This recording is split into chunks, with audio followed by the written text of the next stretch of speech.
যুবসাথী প্রকল্প যেহেতু একটি নতুন প্রকল্প সরকারের অনুমোদনে চালু করা হয়েছে, এটা নিয়ে মানুষের কিউরিওসিটি শেষ নেই এবং এরই ফায়দা নিয়ে বিভিন্ন চ্যানেল কিন্তু বিভিন্নভাবে মানুষদেরকে অন্য পথে চালিত করছে। অনেকের এটাও বলছে যে যুবসাথীর টাকা আর হয়তো ঢুকবে না, ভোটের পরে আর হয়তো টাকা পাওয়া যাবে না, ভোটের আগে আর কোনো টাকা পাওয়ার চান্স নেই। অনেকে ভাবছে যে তার ফর্মটা জমাই করা হয়নি।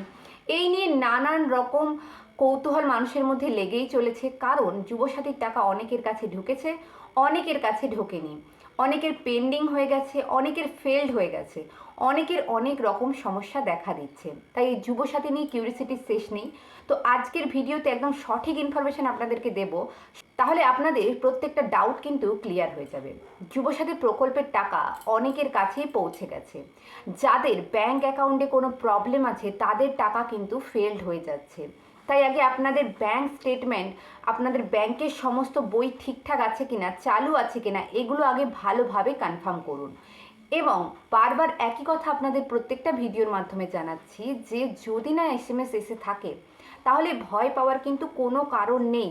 এসএমএস ছাড়াও অনেকের টাকা ঢুকছে, আপনারা ব্যাংকে গিয়ে ব্যাংকের স্টেটমেন্টটা চেক করতে পারেন। এসএমএস ছাড়াও অনেকের টাকা ঢুকছে। এমনকি এটাও দেখা গেছে ভিডিওতে গিয়ে অনেকেই বিক্ষোভ জারি করছে যে তাদের টাকা আসেনি, অনেকের টাকা এসেছে। যেহেতু টাকাটা ছাড়া শুরু হয়েছে, একে একে প্রত্যেকের ব্যাংক অ্যাকাউন্টে ঢুকবে যদি কারো কোনো সমস্যা না থেকে থাকে।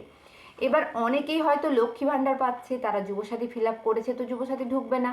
আবার অনেকে কৃষক বন্ধু অ্যাপ্লাই করেছে, কিংবা ভূমিহীন ক্ষেত মজুর অ্যাপ্লাই করেছেন, তারাও যুবসাথী ফিল আপ করেছেন, তারাও কিন্তু এই টাকাটা পাবেন না। শুধুমাত্র ভিডিওর ওপর ভরসা করে কিংবা কারো কথা শুনে একদমই ঘাবড়াবেন না। যদি আপনাদের আলাদা কোনো কিছু না করা থাকে, এই যেগুলো আমি বললাম এর মধ্যে আপনাদের যদি কোনো প্রকল্প না করা থাকে, তাহলে কিন্তু আপনাদের যুবসাথীর টাকা ঢুকবে, অবশ্যই ঢুকবে। আপনারা অপেক্ষা করুন, মার্চ মাসটা অবধি অপেক্ষা করুন। অনেকেরই টাকা ঢুকে গেছে, আবার অনেকের পেন্ডিং হয়েছে। কিন্তু যদি ফেলড হয়ে যায় তাহলে অবশ্যই ব্যাংকে গিয়ে আপনার ব্যাংক স্টেটমেন্ট আগে চেক করবেন এবং আপনাদের ব্যাংকের যে প্রবলেম আছে সেটাকে আগে ঠিক করবেন, তাহলেই আপনার টাকা অবশ্যই ঢুকে যাবে। ভিডিওটি ভালো লাগলে অবশ্যই আমাদের সঙ্গে থাকুন, আর সবসময় জেনুইন ইনফরমেশন পাওয়ার জন্য চ্যানেলটিকে সাবস্ক্রাইব করে অবশ্যই রাখবেন।